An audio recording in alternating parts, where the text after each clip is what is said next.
time of the week again. Prepare yourself for the surveyors of sauce, the sultans of spaghetti, the whispers in your ears.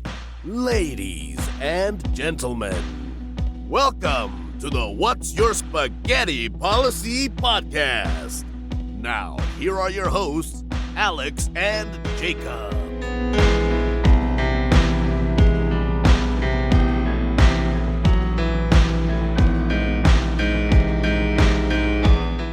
So, Freunde, herzlich willkommen zum Was ist Ihre Spaghetti-Regel-Podcast mit Alex, Jakub und Frederik. That was German for, hey everyone, welcome to the What's Your Spaghetti Policy Podcast with Alex, Jacob, and Frederik. And I understood mit, which means with. I understood spaghetti. I understood my name, Jacob, your name. I do like spaghetti. Is spaghetti international? Was it just spaghetti everywhere? Yeah. Okay, hell yeah, dude. Yeah. Fuck yeah. At least we can it's not English. It's rally the Italian. world around spaghetti, I think, is what we need to do. So I'm gonna Well, try in not Germany, to... it's spaghetti. Spaghetti. Man, I will say I've been taking up some German lessons through Duolingo, so not professional or anything like that. And the pronunciations are very hard. I will say it. Okay, I can't make my mouth move the way it's supposed to. No. I don't understand the grammar, and I'm not paying Duolingo money to understand the grammar and how you use certain words. But for the most part, I can remember a few words. So Pizza.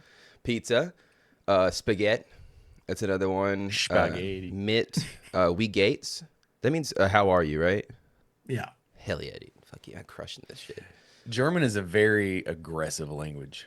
Yeah, it's what we were saying last week. Is that I like it's it. it's, I like how aggressive it is, but I feel like I don't have any very specifics, but I feel like simple words that are 5 letters in English are 37 in German. Yeah, It's kind of obnoxious sometimes. Yeah, no, and the way that we pronounce them as well is there's just so much oomph behind it. But we Germans say that same thing about other languages. Like me, for example, one of my closest friends is Portuguese. And when he phones his mom and they talk in Portuguese, I'm like, oh my God, they're fucking killing each other over there. So and he was good. just like, no, she was just asking what's for dinner. So everyone has that one language where they're like, oh my God, they're always constantly fighting. Okay, Frederick, you're obviously a foreign take on Americans their language. Do we sound is there any accent that sounds aggressive? Because I mean, I think of country. I can't take anybody that speaks has a country twang. I can't take them super seriously, like myself. Yeah. Maybe the Boston accent. I think I don't want to get yelled at by somebody for Boston for sure. Because I feel like I would be very, very upset. But I can't think of any accents that kind of give that oomph, speaking English. I guess if it's a hard Louisiana accent. A hard Louisiana accent. Louisiana accent's I just love it so much. It's got that French twang to it though. It does. And I think that's what that combination. It's French is more of a soft language, and English, American English from an outsider's perspective is as well. But something, if you mix those two up, just makes it kind of aggressive to the ear. French does feel like a very lovey language. I feel like I would. It's the language of love. Yeah, I feel like people would be trying to woo me if I was being spoken to in French. That'd be nice. There is a slight arrogance to French as well. Yeah, that is true. I think. In fact, they hate Americans. No, I don't mean that. I just mean in the way that it is spoken. It's very omelette du fromage. It's very. Yeah. You know what I mean? I don't really know how to They explain. do, But snarky. again, they have a very snarky kind of very. I get it. I get what you're saying. Yeah. Yeah, because we had talked about it a month or so ago. When you're doing the Duolingo stuff, you have to almost lean into a bit of an accent stereotype to pronounce some of the stuff correctly. And it's just it's kind of you give yourself a look around and make sure nobody's listening to you Duolingo. Exactly. Hey, I just want to make sure the people don't think I'm racist or anything right now, but I'm doing the accent so that the app knows. Have you ever done the right. Duolingo, the speaking ones, in public? No. Only if I'm very secluded in public, you know. So not around people. It depends on what time it is. Did I hit my streak today? And how important is it that I hit my streak right now? And normally it is because I'll forget if I don't do it right then and there. So I mean, Lily will bug the shit out of you if you don't do it. She's kind of She said hot you- though. Dude. I'm gonna say it. It's kind of hot. You know, I get that she's a Anyways. cartoon, and that, but there's something about like the "I hate you, here do this" vibe. She's I don't very know, man. emo, yes. Yeah. What would be the language of your choice, Fred, if you had to like learn a new language? I mean, you're pretty fluent in 2 languages, at least, right? So like, I mean, I used to speak Spanish a lot better than I can now. yeah, But in Germany, you can either graduate in like 1 natural science and 1 language or 2 languages. And I had English as an oral exam and Spanish as an oral exam. And I was pretty good at Spanish. I didn't learn the stuff that I needed for the oral exam, but I could Right. very fluently argue with my teacher during the oral exam over like me not having learned my stuff. sure. But I think I would pick up Spanish again. I actually had Duolingo on my phone for a while, but that fucking owl just got on my nerves too much. I understand why people hate him, but at the same time, it's like important because I will forget if you don't remind me 17 times a day. But also, it's very annoying, so stop it. Yeah, but like I think Russian. One of my closest friends is Russian. I'd love to pick up Russian. Yeah, that would be tough to talk about it like an aggressive language as well. Yeah, you have to do an impression no matter what. I mean, like, look at me right now. I like my English knowledge just goes so far. The rest of it's just me doing an American English impression. Sure. It is So- like it's so fun though because I feel like you can't. It's one of those. Speaking English. I keep almost saying like speaking American over here, right? I don't feel like you can be really. Speaking You can't really be like racist towards Americans. So like if you're playing an accent, I don't think you can. At this point, like it's kind of like the British. Like, I don't think you could be racist to British people either. Like it's American and British people. I don't know. Yes, you can. Maybe you could be racist to anybody if you try hard enough, I guess. But I feel like you can't really. I don't know what's going with that. I lost it. Alex threw me off. I'm just gonna go home now. It's because I was correcting you. 'Cause you were incorrect. Just whatever. But so you had to take languages over when you were in high school? Yeah. Yeah, we did too. In my high school, my options were German, French, or Spanish. Everybody took Spanish, and I was like, I don't want to take German, so I got relegated to Francais. I took Spanish. Then my Spanish teacher was Portuguese, and he always got them mixed up. And I was just like, I don't know this language very well. So He got them mixed up, or you did? he did. He was like, hey, this is how you say this in Portuguese, and I was just like, but we're Spanish. Please stop. Please stop. That's pretty funny. So, anyways, Fred, how are you doing? We missed you last time you were supposed to be on. Yeah, I'm sorry. I had a bit of a last minute family emergency, so I couldn't come on. But it was a cool episode. Ian really, stood his ground. It was a great time. It was a really good time. We had a really good time with Ian. How long ago was that? Was that like May? It was late April, I think. Gosh, dude, time absolutely flies. It's a good thing it's Like, not linear, and we just all experience it all at once. So So, how have things been for you? They've been pretty good. We've been behind the scenes. We can be so transparent, chatting with each other about like what's been going on, and it's been good.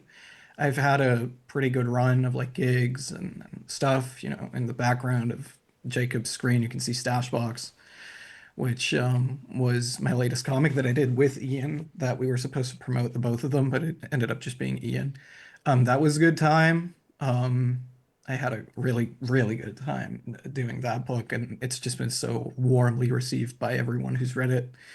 I'm so glad that people are digging it. And yeah, no, other than that, it's been good. And I've been ramping up work on Seconds to Midnight Book 1, which is my first solo creator comic that's Hell yeah. coming out on Kickstarter. Campaign's launching today when this comes out. hell yeah, dude. So go out there, check it out right now. If you're listening to this, if you're What not sort listening of to this, what sort of bonuses you offering?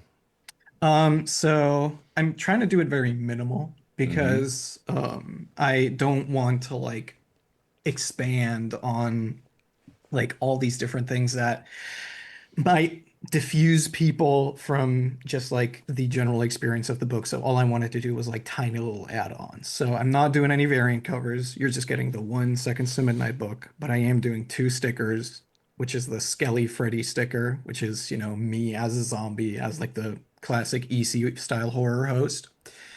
And I'm doing the Ghost sticker because the probably single most famous Seconds to Midnight story is my story Ghost that I did about the very melancholic bedsheet ghost. Yeah. And I'm also doing a print, the Nightmare Library print, which is like every monster from all the Seconds to Midnight stories Okay. behind each Hell yeah, other. dude.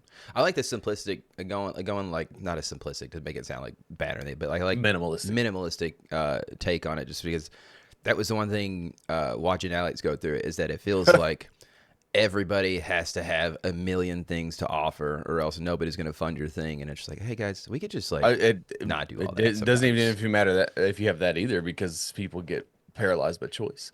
Yeah, So and nobody wants to miss and out on that, like the tiers or whatever. But it's just it's so much work that ends up being for like not, you know what I mean? And it's like, I did 3 covers for Polar Destroyer 2. I would only ever do 2 going forward unless there was like some crazy situation where like a local comic book store was like, "Hey, we'll do a store exclusive." Okay, and but I don't pay for that. So it's one of those like when like it's just because as cool as stickers are, as cool as like prints and stuff are, at least with issue 1, I ended up with like a shit ton of like stuff left over, which is fine because then like as a writer versus like, an artist, I have less things to sell, right?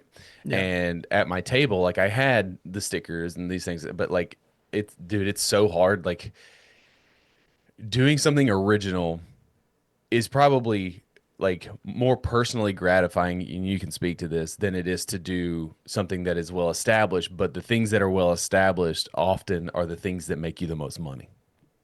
Oh yeah, no, I absolutely. mean, you 100%. have since you were yeah, last on here, you have blown up in the Warhammer community with stuff that you've done, That is true. and to the point like people are getting tattoos of your artwork. Not to like I don't know right. spoil anything for anybody, but it's like Yes. insane. And what's Yeah. and then the like sometimes it makes you feel like you do live in the Matrix. At least I do, because there is a Warhammer shop that is semi-local to here that has no idea that you know us and that like whatever. But like 20 minutes down the road, you did a piece for that Warhammer store I where did, we yeah. live. I didn't even know that. That's insane Yeah, to me. Jesus Christ, that's like yeah, yeah. the Yeah. synchronicities. You know, I just kind of want to walk in there and be like, I know that guy. I heck, know who we did talk. that. I'm friends Matter with of that fact, I guy right talk to there. him every week. You know what I mean? Yeah.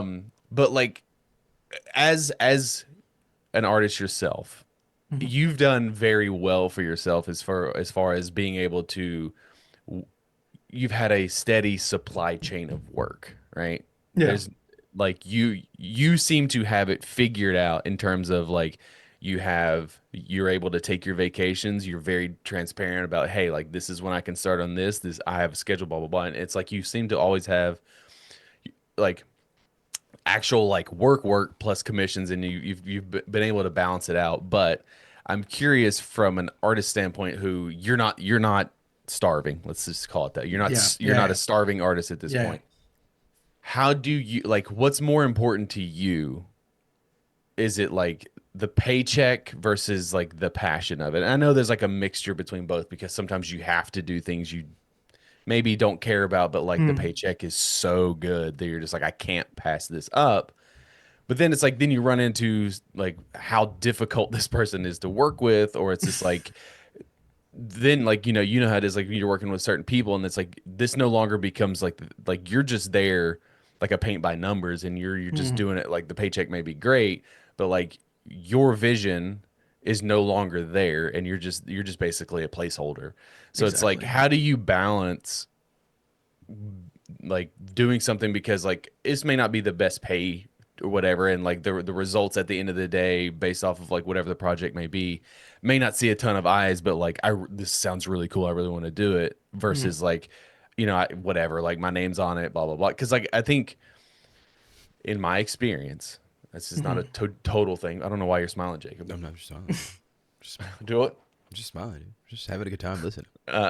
In my experience, I do think that sometimes artists will just latch themselves onto a thing simply like, and it's like guised, it's like, yeah, this will be cool, but like it's really just there for a paycheck. And then when and Mm. it's just like, you seem to have a little bit more pride about your own personal like work, Oh whereas yeah. like some artists don't really care. They're just like, whatever. Like, I'll do my best, but like, I don't really care. I don't believe in it. I'm here for the paycheck. Yeah, no. I think you kind of hinted at, like, because passion versus compensation, which is something that we've hinted at talking about in the past, you and I privately, is two parts of a three-part equation. And the third part of that equation is confidence in your work, but also in yourself as a business person, because ultimately I am a one-man business. So, of course, it is a question of, do I want my name attached to this project? What is the benefit of having my name attached to this project? But the most important thing for me is, what can I confidently bring to this project from my perspective? So I think that's kind of like the middle ground between those two elements where I always pick my work is there a, to put it weirdly, is there a Frederik art-shaped hole here that I can fill properly? Is there like something that is cut out for me that I can fulfill because the project makes sense for me? Like, they're very vague terms. Alex, you've hinted at it. Semi recently, I've had a client who I've talked to you, Alex, about, who was very micromanagey about everything.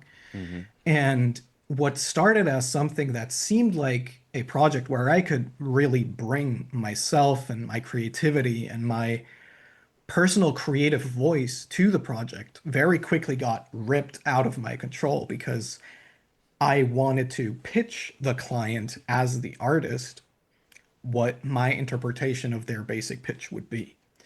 But that was completely flipped on its head. It was completely like taken over by the client, and they wanted their exact vision fulfilled. But I don't want to be part of a project where I can't bring my own creative voice to something. Yeah. Because you're hiring me not as someone who can hold a pencil well. You're not hiring me as a drawing tool. You're hiring me as a creative service provider. And that creative service includes thinking with my own noggin and coming up with stuff that you, from, for example, a writer's perspective, or that particular client from a different kind of perspective, hadn't thought of, because I am the visual thinker. And we can enter a dialogue between what your vision of it is and what my vision of it is. And then we end up in the middle. And that middle ground is what attracts me most. Of course, I'm going to be honest, there have been jobs that I've taken on because the money was good. Like, I mean, I don't think anybody would like, complain about it, I have to survive. And if that's something that I can do and something I can take on, I can accommodate with my schedule, of course I'll take it on. But because I'm only doing the work that I want to do, because in my free time, I'm only drawing the stuff that I want to draw. Sure. The jobs that get brought my way are only going to be for stuff reflective of that. Like, nobody's going to come to me and be like, hey, we want this cutesy webcomic manga that we've thought about that's like super bubbly. And bring me a chibi version of this right here. exactly. It's like, you're so good at this horror artwork. Can you draw me a chibi real quick? Yeah, exactly. It, Exactly. And I think that's where the other side of the confidence thing comes in, Alex, that you've talked about with attracting an audience through doing established art, fan art, whatever you want to call it. Because a lot of people might say, like, he's been doing a lot of Warhammer art lately. Oh my God, he's only doing Warhammer art now. He's a Warhammer artist. But I've gotten the most amount of variety of different gigs Because ever since I've started doing the Warhammer art, because I am hitting a mutual interest with people who want to hire me, who see how well and distinctly and subjectively appealing I can portray something that they find attractive, that they want that level of creative subversion of an objective interest for their own project, for their own work. I feel like it's literally And- like the saying, like, if you build it, they will come. And you're like, if Yeah. you draw it, people are going to show up and ask you to do other things, and it's like you're doing Exactly. great. Yeah. No. That's interesting. Yeah, because I didn't even think of it that way, because from an outsider's perspective, it's like you post a werewolf, which that's your bread and butter. And then, again, social media is not a real place and not indicative of like how things work, but it is a nice like peek inside. So like, this original werewolf that you've done, or just like the werewolf, right? And it gets like a couple things here and there. It doesn't really do a lot, but then like you post something from Warhammer, and then like there's like comments and like this, that, and then like it'll show up just like randomly on algorithms, because like it does well. But that does make sense. It's like, well, okay, I like Warhammer and he's very good at doing this, so it's like, I wonder if he could do this. And and then like it does, I guess you have the benefit of being able to work and put your spin on established IPs that then in turn can open doors that otherwise may not be there had you just stuck strictly to original stuff. Yeah. So I mean, It's kind of like getting a gateway like artwork, where it's like, hey, this is really cool. It's a really cool thing you did here. Can you do the same style but for like Iron Man or something of that nature? And then it's like people come to you, and it's pretty cool. I think that's really neat. Sorry. Oh no, I think it's really neat that you're literally just doing something you really enjoy, like drawing, and you just draw your own things, whatever. And then people are like, "Here's money, and you're just like, it's got to be fun, That's Jacob's dream. That's my dream, honestly. Like, let me go out there and let me build some stuff from the workshop, and then people just throw money at me for like building other things. But then it's like it costs money to do that. Like with artwork, you just draw. You just get some pens, just sketch some stuff out. I'm curious, once this campaign for Seconds to Midnight like runs its course, and like you've done the thing, and I'm curious to sort of pick your brain about how you feel after it's done. Like I mean, you'll hit your goal, it'll be no problem. But like the thing that listen, crowdfunding it's a whole different thing than what it used to be. We won't have to go into the specifics of everything, but like it's a full-time job.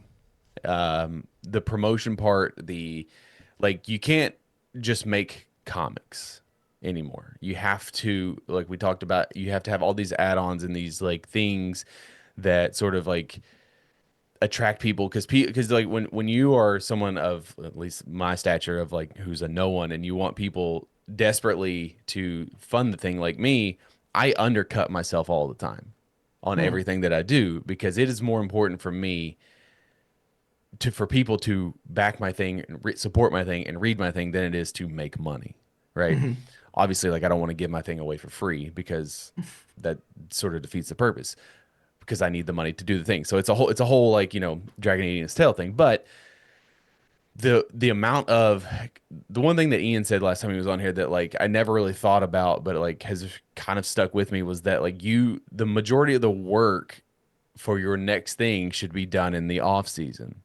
So like, building your audience while you don't have a campaign. And I that is great advice. It's something that is hard for me to do, because like I don't want to spend any more time on social media than I already do.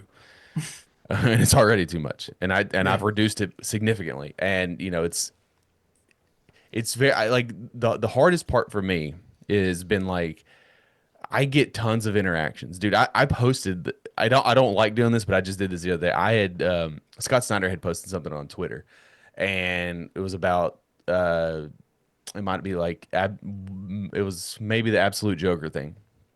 And I had commented on there, and I was like, Scott, how can I get a copy of my comic book to you, like issues 1 and 2 to you? And I just posted Eamon's cover and your cover, just to be like, hey, like this is what I got. Like it's not just like some random bot. And I got so many comments and likes and retweets. And then I was like, oh, where can I pick comments? They're like, get out. No. Get out of this. Scott, I don't know if Scott saw it, but he never said anything. But like there was a lot of discourse underneath, like, oh, this is really cool. And then I posted some interiors and like all this stuff. Where can I pick this up? And I put it there, and it amounted to fucking nothing. Nice. So like I got that. I got a couple of followers out of it, but like there's it's hard when you are so close to a thing and you try to do a thing, and you can attest to this, where it's like, the thing that you have is subjectively good, but Yeah. it's just like, and you can lead the horse to water, but like, to me, we've talked, there are people that do indie comics for $20 for like a digital, right? Which is Hmm. absurd. Yeah. It's Yeah. absurd because they're doing it for the wrong reasons, right? But like for Absolutely. me, like I'm selling my book essentially for $5, which is like a print version, and like it's Hmm. good shit. And it's just like, like I don't know how to penetrate is like that market, because it's like I did really good in person when I did that one con. Saturday not so much, but the next day I did really well, all things considered. But it's like, Hmm. you learn your pitch. It's like, okay, and like you're going to, what's the big one you're going to? Thought bubble. Thought Bubble. So like, I'm sure that you are going to be absolutely slammed with commissions and requests and meetings and all sorts of stuff. So like, I I do think that it is easier for artists than it is for writers in that sense, because you have more to play with, right? As a Yeah. writer, it's like, well, I have a thing, and this is what I got. Here you Yeah. Yeah. go. Yeah. So like, it's kind of like in a way, the lead singer syndrome, where like, I've got the thing, I created, I wrote it, but like, you're the entire band, you're the rest of Mm. the band, and you can do Yeah. all these other things. And obviously the writer, and in comics, the writer is always gets first bill, whether they should or whether they shouldn't. It is Mm. whatever. It's just the way it always has been. So it's like, the writer is the one who, will go on podcasts and do interviews and do all these other things, and the Yeah. artist is not the one who gets to do all this stuff, even though the artist does a lot of the heavy lifting Yeah. and bringing it into like reality. Yeah. So it's like, I'm curious how your experience is going to be running your first like solo campaign, because you've been a part of campaigns and you're Mm. very helpful with Polar Destroyer too. But it's like, I'm curious how it's going to be with you, because again, it's like I tell Jacob all the time, it's the things that I've had to do outside of like writing was just like a part of it. That was You the know, easy part. that's the easy part. Yeah. I mean, it really is. But like, It is. Yeah. everything else that goes into it is so extremely exhausting. Yeah. I'm not gonna do it anytime soon. That's for sure. It's like, like, I have a business degree, and I took like 2 marketing classes in college, Mm. and the stuff that I learned in marketing in 2010 does not exist. There are basic principles, but social media has just exploded in such a way that it is the de facto way to market things. Yeah.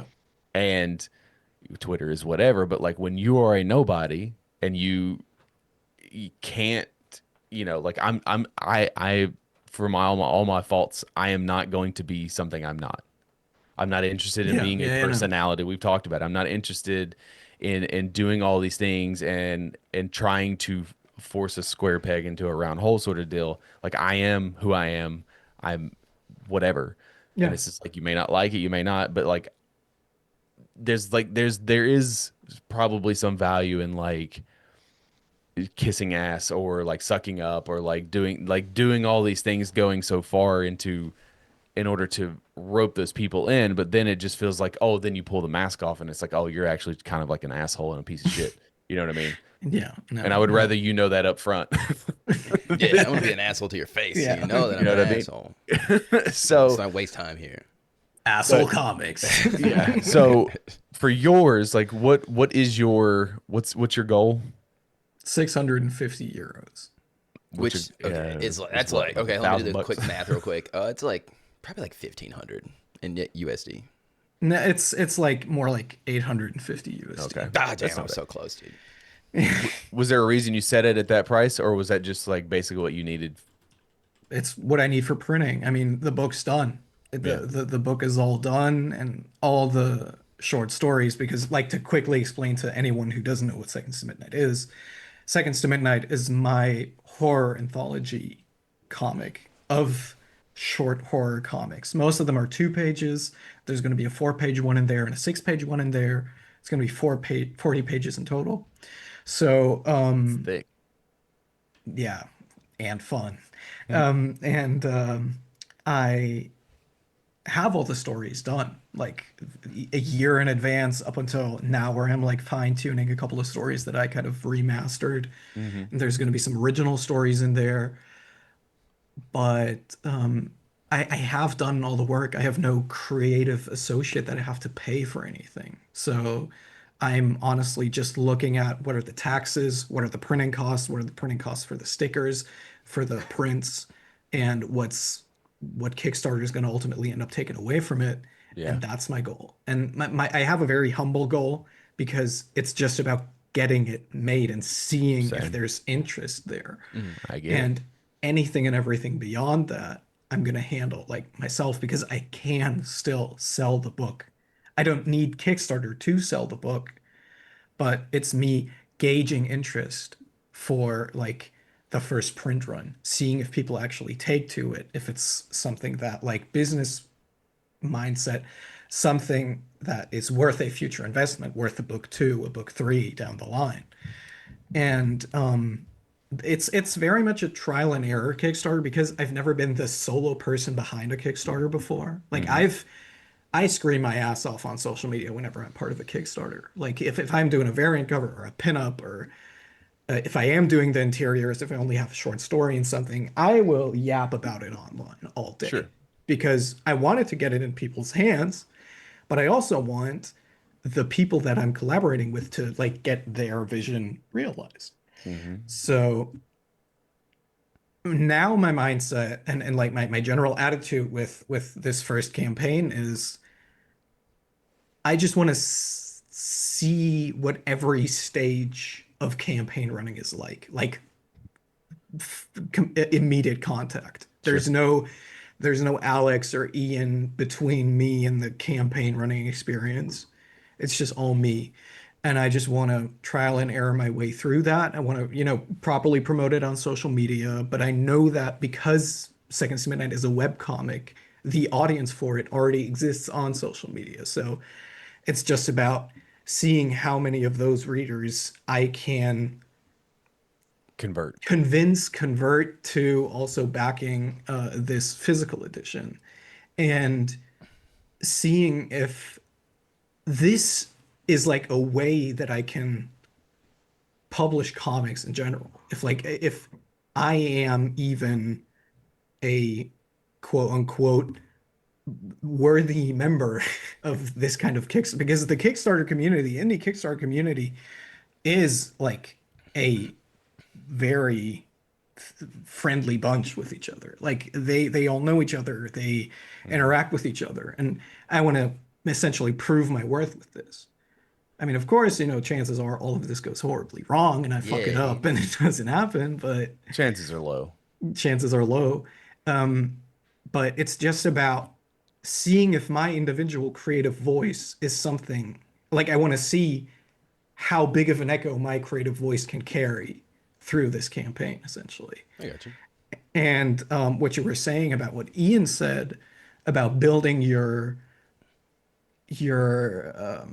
audience in the off season, that's actually something that Ian and I talked about a lot during Stashbox. Like we had meetings where we talked about horror movies a ton, but we also, when we talked about campaign strategizing and everything, we talked about that a whole lot. And I think for writers, like the most viable thing is a newsletter. I Right. think a newsletter is very crucial because it allows you kind of twofold. It allows you to talk about your comic, but then it allows you to kind of hone your writing skills in general as well. Because I know a lot of writers will have like a short prose section in their newsletters where they write like a short story or whatever. And that is how you attract people to your style of writing. Because just like I have a style of drawing, Mm-hmm. writers have a style of writing. Right. And that is what you have to attract people to. Of course, the packaging has to be attractive and the stuff you have to talk about has to actually be something people give a fuck about.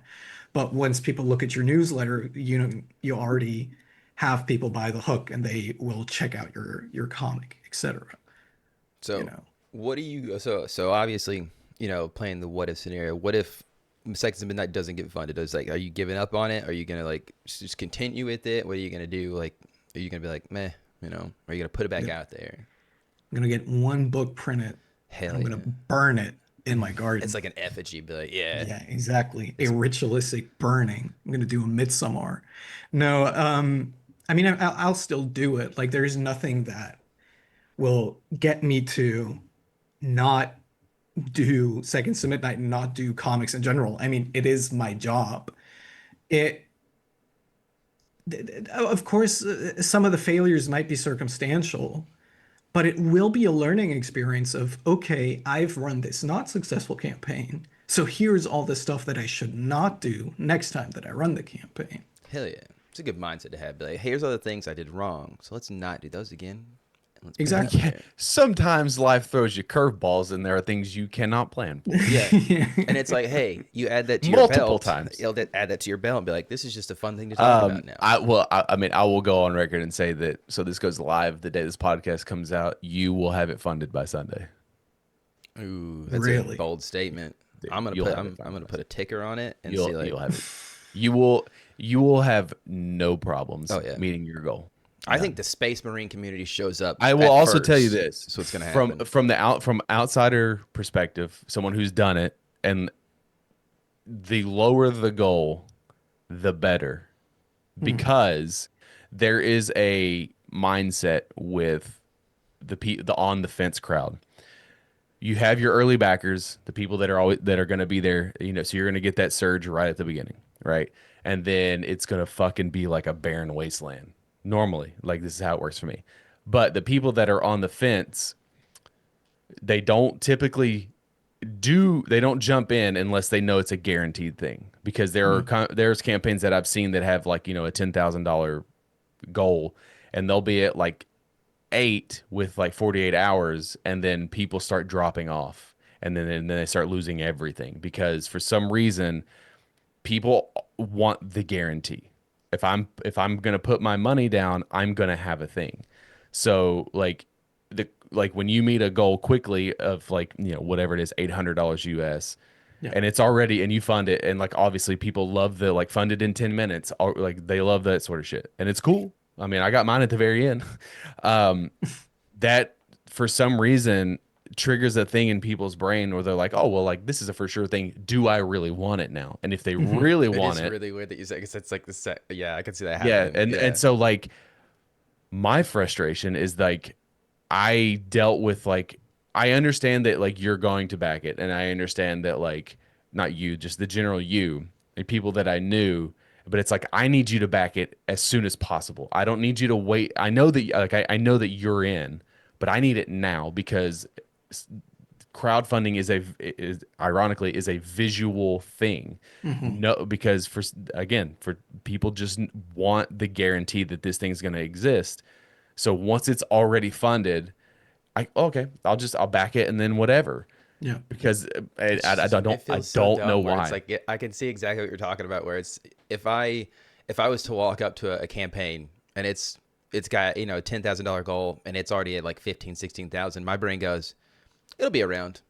I don't have to fund it right now. It'll be around, right? And then versus like if I see a Kickstarter that's like got a penny left at like there's 2 minutes to go, I feel like my brain's like, I guess I should toss him a couple of bones. Yeah, real quick just to but push that's him over different the line. because you're directly correlating, like I'm going to put it over the edge, but like most people work the other way, where like it's already, because people, I don't know the psychology behind it. I really don't. But in my experience, like if you set a low budget and people get it, you end up passing by the budget you needed. Like with me, my first one was 5,000, and I had to drag the carcass across, and that was on Kickstarter. So then when I went to a new platform with Fund My Comic, I then lowered it, even though like I undercut myself on all of them.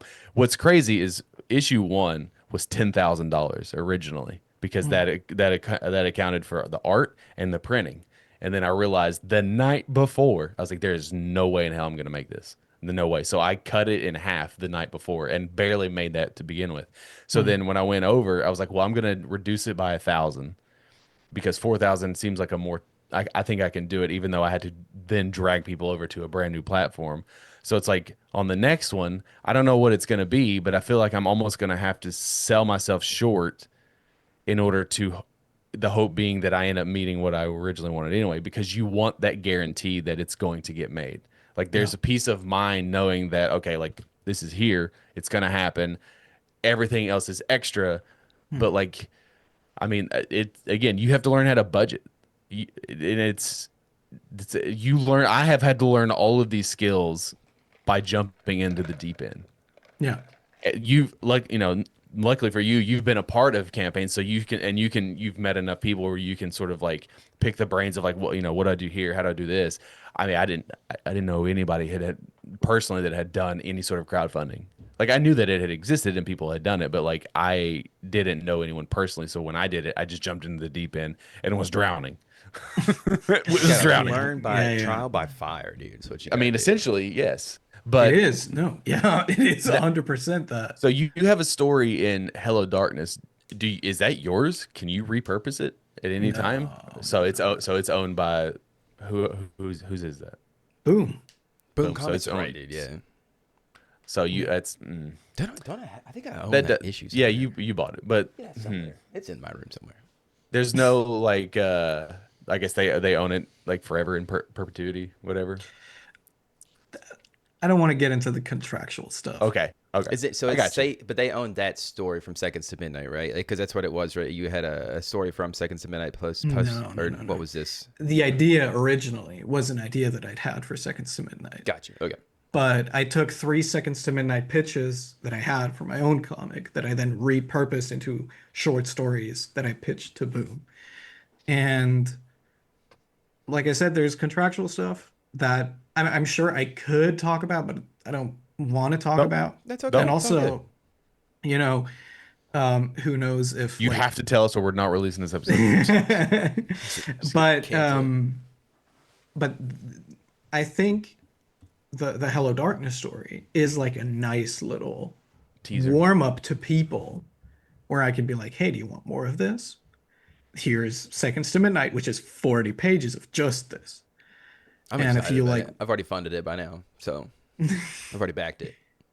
Yeah, no, it's gonna be fun, and like Alex, like you said, there's crowdfunding in general. Crowdfunding in the indie sphere, especially, is always in flux. There's always parameters that are changing. Mm-hmm. There's moral parameters that are changing. There's social parameters that are changing. Of course, there's economic parameters that are changing. And also there's the element of quality. Yeah. We have to be transparent about that. The element of quality is in flux as well with crowdfunding comics. Your comic, Polar Destroyer, is an objectively good-looking, well-written, and well-produced comic. And, I'm not just saying that to glaze you. I've broken it down for you in the past where I've told you why Polar Destroyer works as a comic. So this piece of comics media works and should work a lot better than it does. But because quality sometimes, without, pointing fingers in any direction, but we can all kind of imagine the general, like, prototype for what a comic that might lack in quality but still get funded could be. We have to accommodate around that being in vogue right now. Right. And there is always a zeitgeist for the comics that we want to see made. Right. So that's why Kickstarter is this very fickle thing. And that's why, Jacob, because you asked about if it doesn't get funded, what will I do? No, I will just carry on, because that's what you gotta do. You gotta just keep trucking. Yeah, but there's not a zeitgeist that determines whether this book will be a reality or not. It's just you have to run headfirst against the wall until it cracks. And absolutely. And a lot of people are out there trying to just crack the wall with like big boobs or like furries. But it works. It does work. Hey, I get that it works, people, but we got to stop that, because that's, you don't just rely on big boobs, guys. Come on. Where's the hogs at? But it's like Fred's talking though. Like, it almost feels like you put big tits on a thing to compensate for your lack of like actual story and art. There was one in particular that was funded, or that was public, or was what is it, put on Kickstarter like around the time that the Polar Destroyer was, and it got a lot of money, and it was very upsetting. But Yes, that's sort of what he's alluding to. But like, which is again, without throwing hilarious, anybody, but and it's also- like, I get from my perspective, I get irritated, and it's like, I am not an arrogant person. I am very humble, right? I do think that my thing is better than a lot of things that I see. Obviously, comparison is the thief of joy, and I don't compare myself in terms of like quality of what I do versus like, you know, Steve Dave over here. But when I see how easy it is for Steve Dave to do a thing versus like I'm putting everything that I have into this, and I'm literally dragging the carcass across the finish line, and this person over here did, again, I don't shit on anybody because this stuff is hard to do and you got to do what you got to do to get funded, right? But it's like, in my personal experience, a lot of the indie sphere is of all about a grift, and it's like I'm doing it for the love of the game, right? I love comics, and I told someone that you and I both know, Fred, and I was like, you have to love comics because they will not love you back. Yeah. And it's like, and that's how it works. It's like you'll never get the appreciation or the recognition, and that's not why I do it. But that's not why you do it either. But it's like you'll never get what you truly deserve, but somebody else will, who's, you know, half the talent that you are, and it's all, and that's life. You know, that's every industry you're in. Even at your own job, you can be the best person and still get like half the pay that the you know whatever. So it's like. me.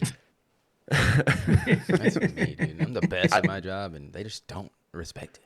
I disagree, however. But it's like there's no secret to any of this, right? And I think that's part of like everyone's journey is their own. And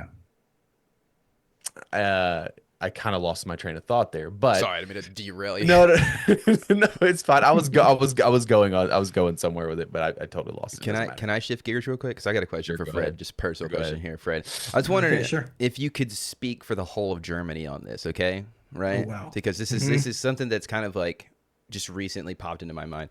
So speaking for all of Germany, what's ball culture over there like?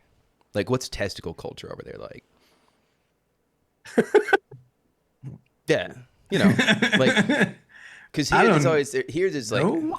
You need to be more specific. sorry over here it's like there's a lot of like, you know, kind of what is the word I'm looking for, like people don't like talking about balls, like when they go to the doctor, like Who's people? Oh, okay. like if you're going to the doctor, you don't want, it's the joke, you know, like when you're in your high school or middle school playing a sport, you have to get a physical, right? And everybody hates the part where the doctor's all grabbing your balls and shit. So I didn't know if it was like different over in Germany, where like you guys are just like more open about like hey, go to the doctor, get your balls checked. Are you more sexually progressive is what he's asking. I don't even know if it's about sexually progressive. I just like, what is it? Is like you guys more comfortable with your testicles over there? That's what I want to know. Just testicles? Yeah, just testicles. I guess wieners too. That's fine. What? Just male genitalia. Just male genitalia. Like, yeah. Is it as what is a word? There's a word. What a It's hard pivot. Yeah, I was just wondering. That's like the hardest pivot, period. Yeah, it didn't show at all. Unintended. Unintended. All right.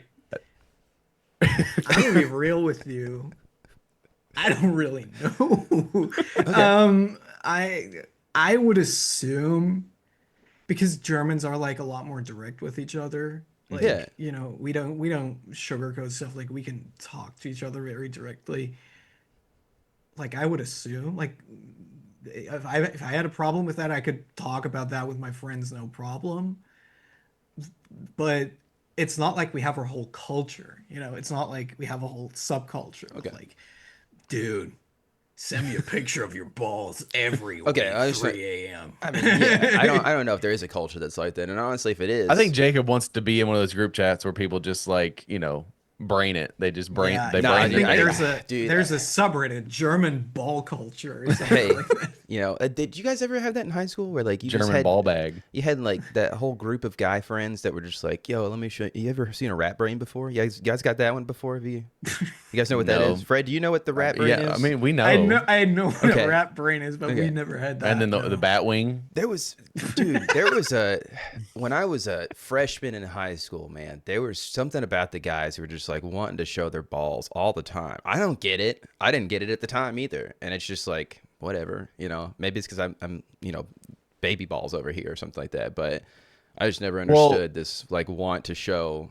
you know, a group of guys. The showering at school stopped before I got there, like after like gym and like recess and stuff. Like, Yeah. you didn't do that. That was like a generation before ours, I think. So I think that like, I think there was just like because ball culture, as you call it, like, I mean, there was the movie Waiting, right, with Ryan Reynolds. That's right. That sort of put a spotlight on, like, you know, in the kitchen, and like, you know, you're bent over, and it's like, that's weird to me.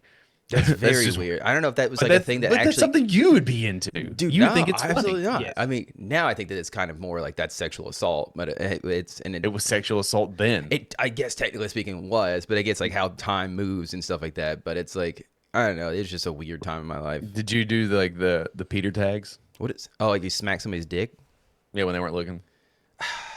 That was a thing when I was about a sophomore. I actually don't think that ever like. I don't like being touched by strangers, so. I don't. Why are we hitting people in the dick? I don't even like people. I don't even like shaking hands. I try to avoid it if I can. Yeah, but unless it's somebody that I know personally, like just like the formality of shaking a stranger's hand is just weird because like I don't know what you've been doing. I'm like a slight germaphobe at times. Yeah, so. don't think about it. Like it ruins everything when you start thinking about things, right? I don't want to think about what other people have been doing with their hands all day, you know. Especially That's an all-timer quote. That is an all-timer quote. It ruins everything when you start thinking about it. Yeah, it does, dude. But Fred, did you have that in high school? What was your like? Did you guys have any weird things you guys did in high school? Like whenever you were, I don't know. I guess it was, you know, maybe we can cross the cultural gap here. Nothing of that nature, I think. You guys didn't do like dick taps. Like, or, like what did you do that was like considered rambunctious? Like, what are the things? That's a like good what question. like Yeah. Because like now, okay, I don't listen. I'm gonna. There's a movement in elementary and middle school, that if you like 6'7", like have you heard about it, Fred? No.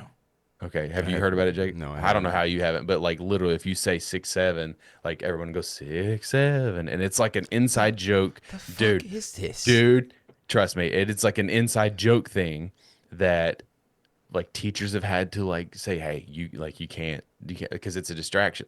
I don't understand it. It's a whole thing, but like every generation has their thing, right? We were talking about it the other day. I was talking about like my father-in-law, like I don't even, because like Zoe made one of those like things that you like open, you know what I mean? It's like Oh yeah, the little. Oh yeah. So Zoe did one of those, and then like he's like, oh yeah, we used to make footballs. I'm like, yeah, you know what we used to do? We used to make hornets. Do you know what a hornet is? Dude. So you take a piece of you take a piece of paper and you roll it up, and you take a rubber band and you shoot people. Yeah. You guys had to have had hornets, right, Fred? You guys? No. What? So it got so bad when I was in high school that guys they didn't had wanna to hurt each like other in high you weren't school? even Come on. allowed to have rubber bands, and then like if you got caught with it, you were suspended because people would put thumbtacks in them. Yeah, that was the fuck. See, that was the part. The goal was to make somebody bleed. When I was in high school, or not, when I was in middle school, hornets were a thing, and it was like 7th grade. It was fine, right? We had just normal hornets. It was just now But there you could was. like, make them thick. There dude. was the movement of like trying to make them as thick as possible, right? I've made one. I was a hornet maker, so to speak. I was the ammunition supplier, right? I never like partook in like the wars that they had because I didn't like getting hurt, but like I liked making them, right? And I made some thick ones, dude. And there was like this movement where it's like you try to make them as thick as possible, but then it was like 8th grade to freshman year in high school, like there was this weird like transition into like, let's see how much we can fuck somebody up with this. And like they were putting thumbtacks in them, they were putting paper clips in them, they were making them straight up out of paper clips. And it's just like, guys, I think you guys have lost the plot on like what hornets are all about, right? And it's about fun little pain. You just, okay, sure. Every iteration has to be more insane than the next. That's But yeah, to pitch the question back, like, so what was some rambunctious things that you did in high school, Fred? Let's incriminate you right now. Let's go. I didn't fucking borderline almost kill anyone. Hey, that's the thing With about American culture, thumbtacks. baby. We're Welcome, just, welcome to America, man. yeah. Yeah, well, yeah. You guys in schools. Yeah, no. Sorry, I don't mean to I laugh don't too know, hard. man. Like what we used to do, we had like a kleptomanic phase for sure, where we would just like start with like taking someone's pencil, and then they're Okay. like, "Where the fuck did my pencil go?" I don't know. Someone, I remember every once in a while because we were like had a very big high school building, so like, we were in like the second story of like a 3-story high school building. They would Damn. just like they would take like your whole little pencil case and throw it out the window. Like, That's so stuff mean, would dude. happen. And then people would like escalate it even more where, first they took a pencil, then they took the pencil case. And then it kind of escalated to the point where they were taking like whole school bags and like hiding. Oh, that's too much, guys. Come on. Then they And throw then- people out the window. Then they started throwing actual people out the window. Where'd Jerome go? Oh. And He was here a second ago. It was weird. the way that we escalated it, not me, I will say, not me. I was a pencil stealer and I was a pencil case stealer. But we had some guys in my class because we were in like, there was like the old building and the new building. And the new building was like a 5-minute walk away over like the school ground. Yeah. And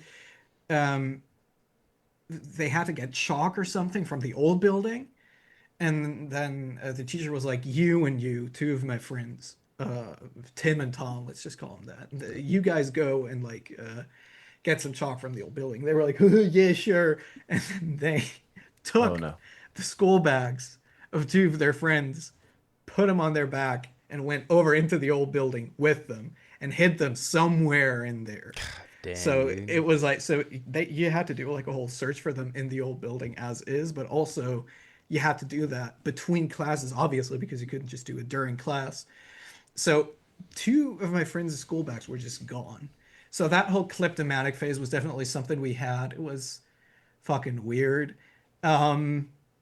We had like a phase where, because, obviously Germany and soccer is like a big thing. Mm-hmm. And we had this game called Lochen, which means like, oh my God, if I translate it, it sounds weird. Holing someone. But, Yeah, dude, let's go. I think we had one of those phases too. Don't worry about it. but it's like, if someone's standing like this, you have to kick the ball. Okay, like, between yeah. the- Okay, I got you talking about. And if someone got their hold, the soccer ball got hold, everyone would just start punching them. Fuck yeah. And they dude. had to count to 10, and only then could they stop. But those rules would fluctuate. Sometimes it would be like, no, you have to count to 15. That's just Why? like that's like 'Cause this you're a game. fucking ginger. That's this game, but just soccer ball version, where it's like you Yeah, you exactly. hold somebody, right, and then you get to hit Yeah. them twice. They look, yeah, dude. Yeah, but we got like so puberty gene addicted to that game, to just like the opportunity between classes to punch someone, that Yeah. we would just, sometimes when we didn't have a soccer ball, we would just use other stuff. We would use That's how it evolves. Yeah, lunchboxes then anything and- becomes an object that you can hold somebody with. like, Yeah. books and shit. It was wild. It was insane. And like looking back on it, it was like the most Neanderthal brain thing we ever did. It was fucking wild. The closest thing to that for us was like if you hold this. I don't know Yeah. if you see this. Yeah, it's a hold yeah. it. So, but you had to hold it below your Can only be waist below the belt. waist. Yeah. Yeah. And then, but like the whole point was to get someone to look, right? Oh yeah, no, And- we and- had that. and Yeah, then that you, was. you know, Ah, yeah. I there's our don't like, cultural gap right there, dude. and then like you could like stick your finger in it before that. And if you know, break it, whatever. yeah, it doesn't count. exactly. Yeah. Mhm. Yeah, but then like I don't remember what the ramifications were if you looked. I You got think punched twice. You got punched twice. But then For it's us, like it was a- the it- Xbox. Yeah, where it's you went up to someone's forearm and you did like an X, and then you would hit them. Okay. I feel like Yeah. that's But, like- one I've seen. It no longer became like, oh, like I'm gonna punch you. It was one of those like I'm gonna hit you as hard as possible in your shoulder. And there's like one iteration where you had to like brush it off too after you hit somebody. Like I don't. That's the thing with those it games gets is they so always sort of complicated. like they The always sort of rules is- fluctuate, and then it's annoying. But as we wind it down here, give us the rundown. I guess you already did that. So how long is your campaign? It's gonna be for a whole month. Okay, so Okay, we got Seconds to Midnight. It's gonna be out there on Kickstarter. Frederik Hornung, €600. all month long. Get out there, fund it immediately. I want it funded by Sunday, like Alex talked about. All right, Do you then have any stretch goals in mind? Like if you blow past the thing and like you get like, you're close to $2,000 or whatever. Do you have any stretch goals in mind? Yeah, I Okay, do. you do. All right, cool, cool, cool, cool.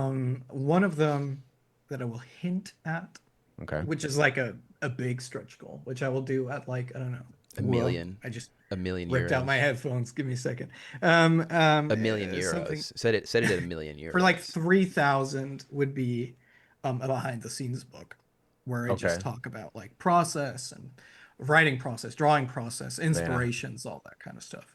Because I think a lot of people would appreciate like learning what's going on behind the curtain with stuff like this. Like I love watching like it's rare for like Western comic artists, but it's Hmm. way more common for mangaka, them just in the studio being filmed by a guy drawing and like talking about Dude, it. I I should do that for love that you, kind of dude. I stuff. should just be at your house filming you the whole time you're dealing with shit, like with Kickstarter and fund my comic. That'd be so much fun. I am very uncomfortable with that considering your first question was about like ball Hey, culture. hey, It was now, hey, I had another question planned, but ball culture just felt like a fun one to talk about. Okay, I'm a very dynamic individual. All right, An enigma, as I like to call you. I do think that, yeah, I think that from like a personal perspective, I love behind the scenes, like it having like a almost would it be like an almost like a documentary style, or would it just be like a YouTube tutorial, like, hey, here's what I'm up to, and this is like the behind the scenes of Seconds to Midnight.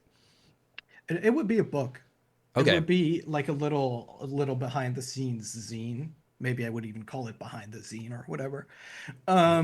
And it would just be about like walking people through the different processes and where my inspirations for certain things come from, talking about my tools, talking about, how I decided to publish all that stuff and what helped me, and just giving people like a couple of pointers. But I would have to make that a very high stretch goal Sure. because that is a lot of time so it investment. sounds And like a lot of work. yeah, Yeah, it is work besides my regular work. So the investment has to be there for me to actually make that and have it pay off. But because you mentioned YouTube, I am actually planning, I don't know if I talked about it last time I was on or not. I am actually planning on reviving my YouTube channel, and making some drawing videos and just like let's some go. behind the scenes videos and talking about my drawing process, my tools, and like my opinions and like thoughts on being a freelance artist in general, because I think that is like one of the only things that I have something worthwhile to talk about and to say about. So I will kind of like create a circumstance around it with like the drawing videos for it to make sense to people. And I know a lot of people are like having a lot of unanswered questions about that kind of stuff and always asking me about like how do you do this, how do you manage this, maintain this. And I think doing a YouTube series like that would help people to just have something where they can see something cool being made but also get like the input through the voiceover of like Yeah. And Yeah. something to Yeah. put on what's while like I'm working. It's gonna be sick. exactly. That's so funny because I've tossed around the idea of like, once I get further on into like, obviously, like for me, the end goal would to be a trade paperback, right? Hmm. And like one of the extra things would be a like making of like literally the tumultuous journey of how like and like as someone who runs a campaign, things that I've run into, things that you can't account for, like Hmm. having to fire people, having to negotiate, missing deadlines, being how to communicate, like all, I mean, all these things that I've done poorly. Uh, maybe not my fault in general, but like just the things, because when I did a table, right, the two common questions, which was, it was already annoying. This was earlier in the year. It was just like, it was just AI. Like I had that question come up a lot, and I'm like, Hmm. no. I was like, and they're like, well, I guess they did all this online, and it was like, well, yeah, I mean, it's all digital art. Like that's how the majority of stuff is done now. But people just think, and you can't fault people. You can't fault people for this line of No, thinking. no, But people absolutely think not. that like, oh, you just write some words and then you hand it to an artist and they make it. Like they think that's what how happens, right? simple. They think that that is the simplistic nature of how comics work, and it is so much more complicated and nuanced than that. Like Hmm. when you write a script, it's like, and I guess that's another thing too that we didn't even touch about. Like as an artist, some artists prefer open-ended, like, hey, here's the general description of what this is supposed to be. Hmm. I think that, and then you collaborate. But there are some artists who are very paint by numbers and they want the direction. They want to be pushed, be like, I give me as much detail as you possibly can on this panel and on this panel and on this panel. And then it's just like, well, then you're just copying. And then like there's a balance of trying to find the right person to work with, because sometimes Hmm. like the art may be great, like you said, but like maybe it's not a good fit. As I think artists have a little bit better of a time being able to concede ideas than Yeah. writers do. Hmm. And I think it's just the nature of how the process works, because it's like someone's theoretically coming to you. This is obviously not an absolute rule, but like someone comes to you and like they have this vision and they're like, well, this is mine, blah, blah, blah. And it's like, that's a Hmm. terrible way to look at things, because then you're just going to sour the people you work with. And then Yeah. artists talk, dude. Artists talk to each Hmm. other. Hmm. And so if you are a notoriously hard person to deal with, word gets around. Yeah, no, like to kind of like off the back of that same client that I talked about earlier, Mhm. it was not for a comic. I will say this much. I won't say what exactly it was for, but that bad client, who I actually ended up firing, was, like I said, one of those micromanaging artists who just would not accept a single step in my direction because of the extremely, in their opinion, potent visual that they had in mind that they could just not envision be altered in any way creatively. I fired them ultimately. I told them, I don't think that we are a good fit for one another. And you, because they always had me change stuff. And I was like, if I have to constantly change things, I am going to charge the fuck out of those revisions because it's my time and time equals money for me as a business person. Time is money, friend.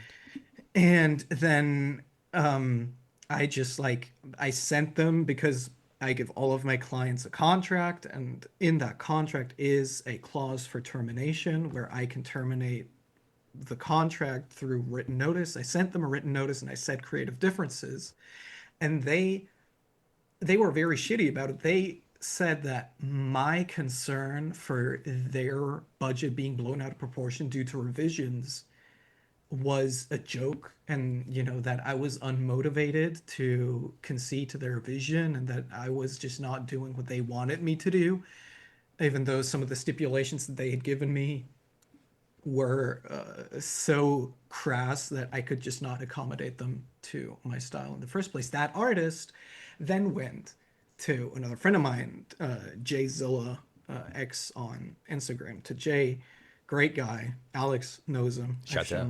shown Look you great that his shirt. art recently. Great guy. And then they approached Jay and they did the exact same thing with him. And he ran through that entire rigmarole because he only told me about them hiring him on like 2 weeks into them working together, and he was like, these guys are a fucking nightmare.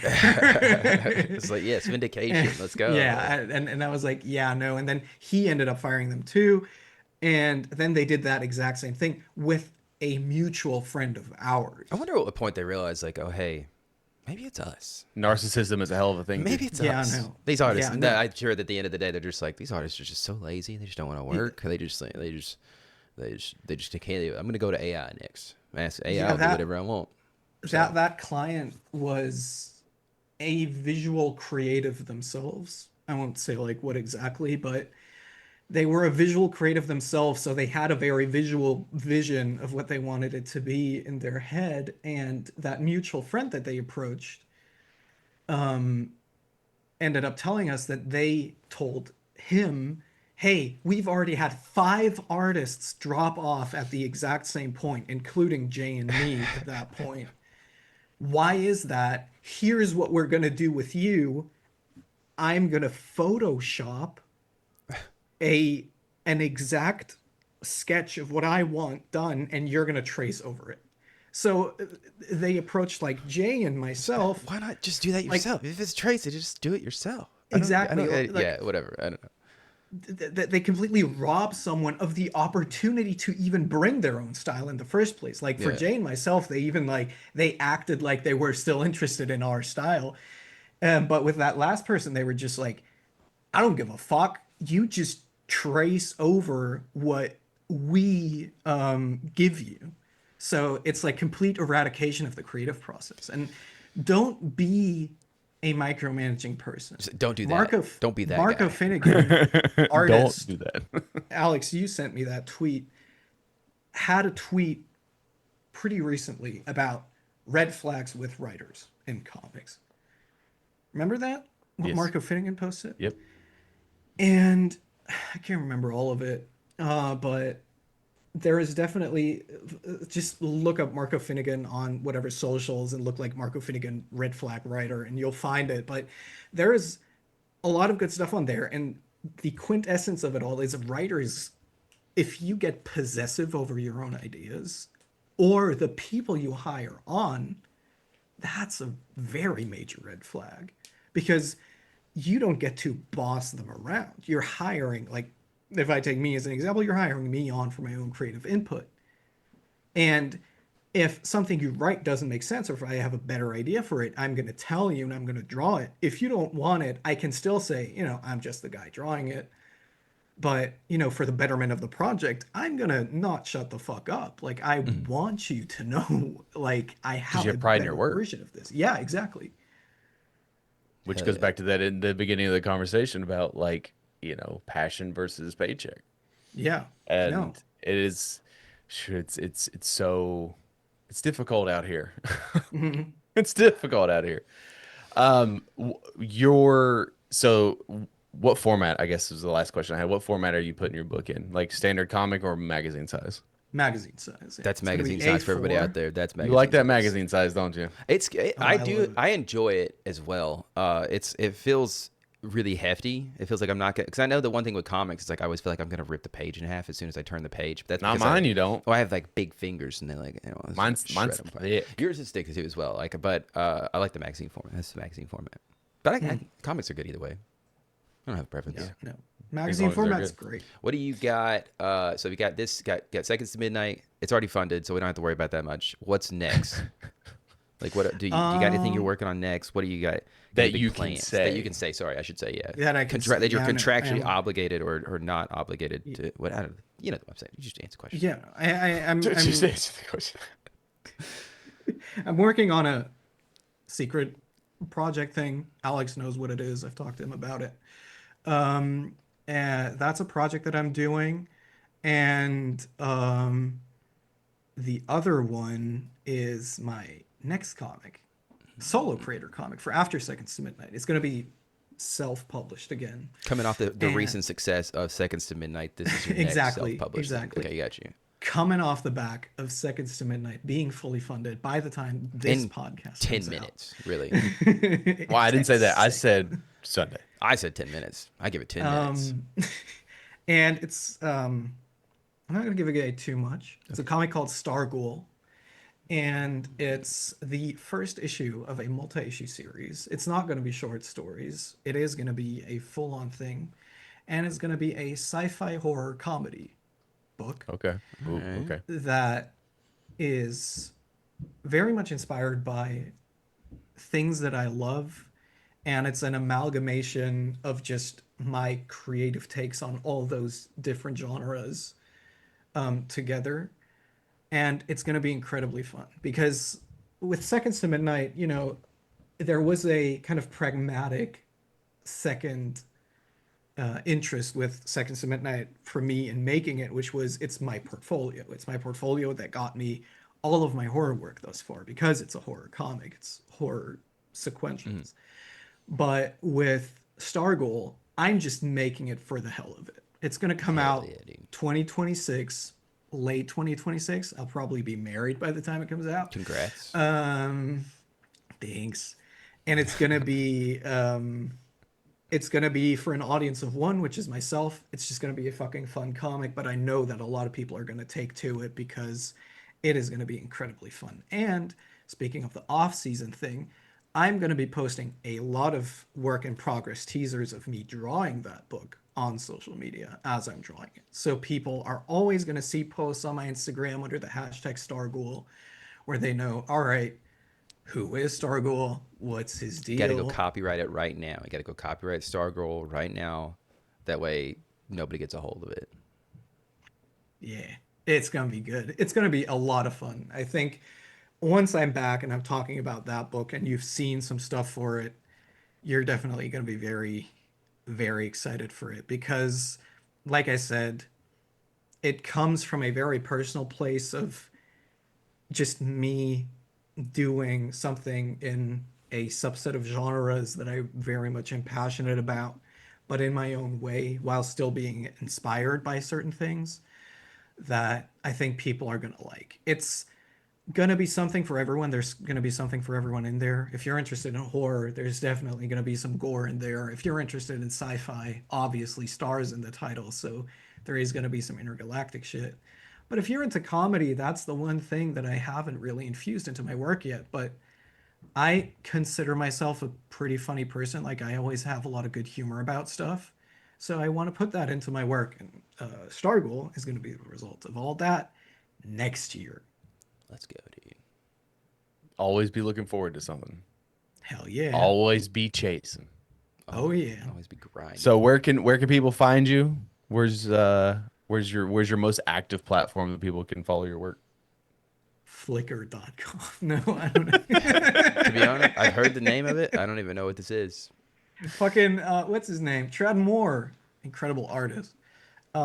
He uploads all of his drawings on Flickr. Like it's only his website and Flickr. He doesn't have Instagram, doesn't have Twitter, nothing. And Jacob, I don't know if you know Trad Moore. Alex, you know him for sure.